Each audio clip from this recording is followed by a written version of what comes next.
Hello friends, જય શ્રી કૃષ્ણ. હું છું ખ્યાતિ પરી. આજે હું પ્રાણાયામનો વિડીયો લઈને આવી છું. પ્રાણાયામ શું કામ કરવા જોઈએ?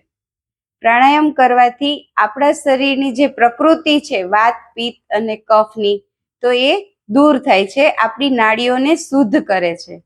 આપણા શરીરમાં 3 પ્રકારની નાડી છે: ઈંગલા, પિંગલા અને સુષુમ્ના. હવે ડાબી સાઈડ છે એ ઈંગલા નાડી આવેલી છે, જે ઠંડી નાડી છે, જેને ચંદ્રભેદન નાડી કહેવાય. અને આપણા શરીરની જમણી સાઈડ ચંદ્ર નાડી, સૂર્ય નાડી આવેલી છે, જે પિંગલા નાડી કહેવાય અને જે ગરમ નાડી છે. અને વચ્ચે જે નાડી આવેલી છે તે સુષુમ્ના નાડી કહેવાય.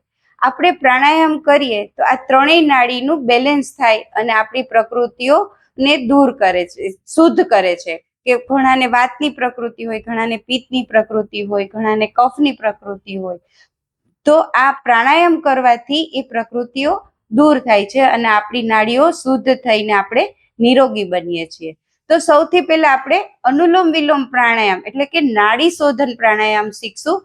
કેવી રીતે કરવાનું છે કે પદ્માસન અથવા સુખાસનમાં તમારે બેસવાનું છે. તમે જે જગ્યાએ બેસો, ધારો કે હોલમાં બેસો અથવા તો બેડરૂમમાં બેસો, તો ત્યાં હવાની અવર જવર થતી હોય એવી જગ્યાએ આપણે બેસવાનું છે, જેથી આપણને ચોખ્ખો ઓક્સિજન મળે. હવે તમારો ડાબો હાથ છે તે ગોઠણ ઉપર સીધો ખુલ્લો આકાશ તરફ રહે એવી રીતે રાખવાનો છે, અથવા તો તમે પ્રણવ મુદ્રામાં પણ રાખી શકો. જમણા હાથની 2 આંગળી છે તે તમારે આજ્ઞા ચક્ર ઉપર રાખવાની છે. અંગૂઠો અને છેલ્લી 2 આંગળીથી આપણે પ્રાણાયામ કરશું. તો કેવી રીતે કરવાનું છે કે ડાબી સાઈડથી શ્વાસ ભરી જમણી સાઈડ શ્વાસ છોડવાનો છે.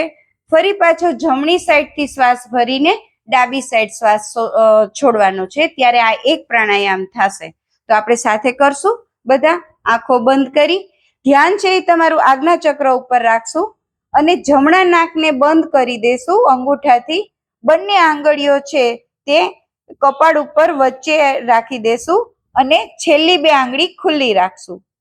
પૂરેપૂરો શ્વાસ ભરી ધીમે ધીમે શ્વાસ છોડવાનો છે. ડાબા નસકોરેથી શ્વાસ ભરશું.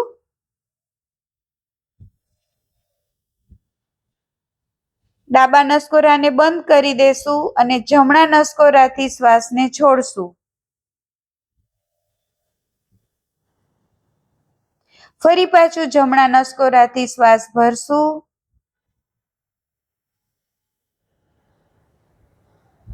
અને ડાબા નસકોરાથી શ્વાસને છોડી દેશું. આવા આપણે 10 રાઉન્ડ કરવાના હોય છે. ફરી પાછું ડાબા નસકોરાથી શ્વાસ ભરશું,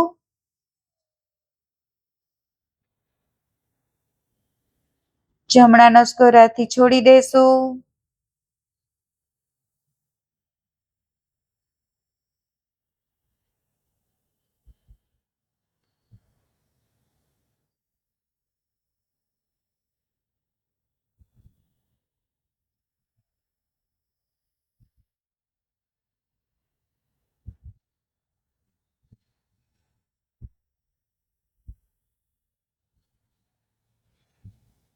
આ રીતે તમારે સ્ટાર્ટિંગમાં 10 રાઉન્ડ કરવાના હોય છે. પછી ધીમે ધીમે તમે 15 રાઉન્ડ કે 20 રાઉન્ડ કરી શકો. જો તમે સવારે ખાલી પેટે અથવા સાંજે ખાલી પેટે આ 3 મહિના કન્ટિન્યુ પ્રાણાયામ કરશો તો તમને બોડીમાં ઘણો બધો ફેરફાર લાગશે. કોઈ પણ જાતની બીમારી હશે એ ધીમે ધીમે દૂર થઈ જશે, કારણ કે આપણી નાડીઓ જેમ જેમ શુદ્ધ થતી જાય એમ એમ આપણને એનર્જી તો મળે છે, આપણી રોગ પ્રતિકારક શક્તિ પણ વધે છે. સાથે સાથે આપણા સ્વભાવમાં પણ ચેન્જ આવે છે.